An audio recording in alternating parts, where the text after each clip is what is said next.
अस्सलाम वालेकुम। तो प्यारे बच्चों, आज हम आपको सुनाएंगे दर्जी परिंदा के बारे में एक अच्छी सी कहानी। रामीन रोते रोते सो गई थी क्योंकि इसकी गुड़िया के कपड़े फट गए थे। जब इसकी आंख खुली तो इसने देखा कि गुड़िया के कपड़े बिल्कुल ठीक थे। अचानक इस कमरे की खिड़की पर दो परिंदे आकर बैठ गए।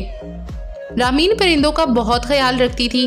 ये दोनों दर्जी परिंदे कहलाते हैं। उन्होंने कहा, अच्छी रामीन, ये कपड़े हमने सिए हैं, क्या वाकई तुम्हें सिलाई आती है? रामीन ने इन परिंदों से पूछा। बिल्कुल आती है, तभी तो हमें दर्जी परिंदे कहा जाता है। दर्जी परिंदे ने जवाब दिया। अच्छा, तो तुम अपना घोंसला भी सिलाई करके ही बनाते होगे, ज़रा मुझे भी तो बताओ कि कैसे बनाते हो तुम अपना घोंसला?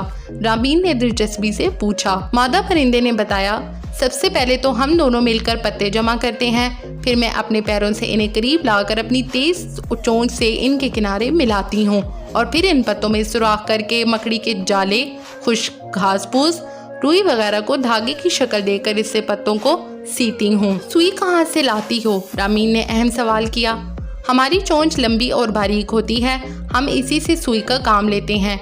पत्तों को एक साथ मिलाकर उनमें टांके लगाकर एक प्याले की शक्ल दे देती हूँ, मादा परिंदे ने जवाब दिया। लेकिन तुम बगैर नाप के कैसे घोंसला सी लेती हो? रामीन ने तजस्से से सवाल किया। पहले मैं खुद को एक पत्ते में लपेट कर देखती हूँ, अगर नाप ठीक नहीं होता तो एक या दो पत्ते और जोड़ लेती हूँ और फिर मजीद इसी जिसामत के पत्तों को जमा करके सिलाई का काम शुरू करती हूँ, मादा दर्जी परिंदे ने फख्र से बताया। तुम या तुम्हारे बच्चों के बैठने से घोंसला टूट नहीं जाता? रामीन ने पूछा। हम बहुत एहतियात से चौड़े, मजबूत और लचकदार पत्तों का इंतखाब करते हैं ताकि हमारे घर की बनावट भी अच्छी हो और वो मजबूत भी हो। नर परिंदे ने रामीन की उलझन दूर की। और अगर किसी वजह से तुम्हारा घोंसला टूट जाए या ख़राब हो जाए तो फिर क्या करते हो?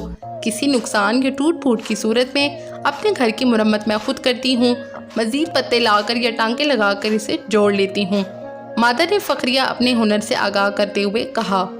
इसके अलावा हम घोंसले के अंदर नरम घास, जानवरों के बाल और पर भरते हैं ताकि घोंसला आरामदेह और महफूज हो। नर परिंदे ने बताया। मेरी मदद करने का बहुत शुक्रिया दर्जी परिंदों, रामीन ने कहा। कोई बात नहीं, हमें एक दूसरे के काम आना चाहिए, दर्जी परिंदों ने खुश अखलाकी से कहा और उड़ गए। तो प्यारे बच्चों, अगर आपको आज की ये कहानी पसंद आई हो तो चैनल को सब्सक्राइब करके बेल का बटन प्रेस कर दें ताकि आप आइंदा आने वाली इसी तरह की अच्छी सी सबक आमोज़ सी कहानियाँ सुनते रहें।